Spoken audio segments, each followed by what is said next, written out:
speaking of escapism, let's come on to your most recent film. Oh, yeah. Which I watched, and it's weird, the Yankovic Story.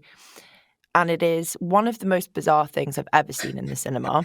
I was at a packed press screening, and there was basically no seats left in the UK. And I think it was probably one of the first ones. And the audience were howling. Amazing. It was a visceral, like riotously funny, extreme, bizarre, abstract kind of film. That's my review. I love that. Yeah, thank you. I was you. going to say I want to put that on a poster. Thank you. You can take it. I'll transcribe it for you. For those who don't know, can you tell me what the film is about? Oh dear. There's Good so luck. much context that's required. So I'm just going to assume that people know a little bit about Weird Al. Is an American singer-songwriter extraordinaire, parody artist, and I received the script first, and I got I had the email saying you play Weird Al in the Al Yankovic Story, and I was like, I mean, I'm a fan of Weird Al, but I know like what he looks like for a start, so I feel like I'm quite far away from that. And then I read the first couple of pages, and I was like, oh right. What else could this movie have been but a parody of biopics? So like it is essentially like it is both. It's sort of like the first third semi-functions as a decent-ish biopic for Weird Al, and then after that we sort of go off the rails a bit. Al saw, I think he said it was like Bohemian Rhapsody and Rocket Man, and I think there was another one, but he saw like in quite close succession, and he phoned up our director, Eric, and had basically gone, I guess you can just lie about your life, so let's like make a movie. So yeah, it is the unassailably true story of the life of Weird Al Yankovic, but yeah, go and decide for yourselves. For those who some people might go and see it and be fooled, but when enter Madonna, that's when things you start to think, I think I probably would have known about that.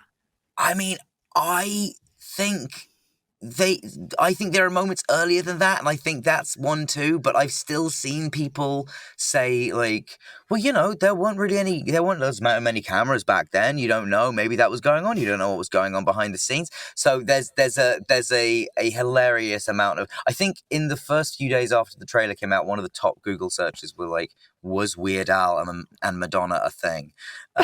Which is, as the people who have been involved in making the film, this is really the ideal result. Yeah, we love the internet. How did you get the role? It was just that they sent a script, and I was like, oh, I love what this is doing here, what the joke is, and then had a Zoom with Al and Eric, the writer-director, and he was very clear. I was already in, having read the script, but talking to them, you go, oh, you are also lovely human beings and would be very nice to make a film with, clearly. And I want to throw it back to, this is something that I remember going around on YouTube and being sent as a teenager. But your performance on Jimmy Fallon's talk show is iconic. Did that play a part in your casting? Well, that was a thing that I had learned because somebody who I've been talking to, I was just like, yeah, I like any song that like goes fast, and they were like, oh, there's this one, and as soon as I heard it, I was like, I have to learn this, and then I had mentioned it in an interview, and then when I did the pre-interview for Jimmy Fallon, they were like, can you really do that? And I was like, yeah, I'm absolutely not going to do it on the show. And they were like, well, the Roots would be like playing with you. And I was like, okay, well, that's not something that you're going to get offered again in your life. So I did it, and I was very happy I did. It was, sometimes being a massive nerd about words can pay off and be cool.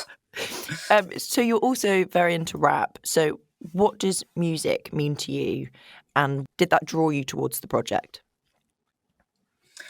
I think, yeah, I had, music's been a huge part of my life since I'd say really like 9 or 10. I remember sort of getting my first singles, and I remember talking to, on the first Harry Potter film was the year that the Beatles' One album came out, and so like that was on in the car all the time, and yeah, there was this very steady infusion of as much music as possible going straight into my brain, and with this, I grew up listening to a guy called Tom Lehrer, who was a comedian songwriter of the sort of 60s, and I think there's a link between them and Al. They're very much in the same world of both silly and smart, and yeah, and when by the time I came to do the project, I'd been a fan of Al's for like 10 years. My girlfriend was, and her whole family are huge Al fans. I was actually able to take them to a concert the other day to surprise them with it, which was great. But yeah, that. But so she would play Weird Al stuff all the time. So yeah, by the time I was offered it, I was like a legitimate fan, and was very, very intimidated by the prospect of like playing somebody that I've never played. Someone I've played real people before, but I've never played someone like I'm a fan of. So yeah, that was slightly intimidating. Did you have to sing on set? I know that the songs are dubbed by Al, but did you have to sing? And did you have to learn the accordion? I didn't have to learn the accordion. I did choose to try and learn the accordion. How did that go? Pretty badly. I mean, I did a few lessons, and actually I got so much further than I thought I was going to get after my first lesson. And I got far enough that I would feel dumb stopping completely. So I do still pick it up occasionally, and I'll probably keep doing a lesson every now and again. But because I played piano when I was a very young kid and gave it up, and have always been annoyed at myself since. So I feel like I should keep trying with this. But the lip syncing, I was fully singing on set. I don't know if I don't have the skill to like be able to lip sync, but with the energy of full singing. So yeah, I was doing a lot of singing, but no need for the world to hear that. Thankfully.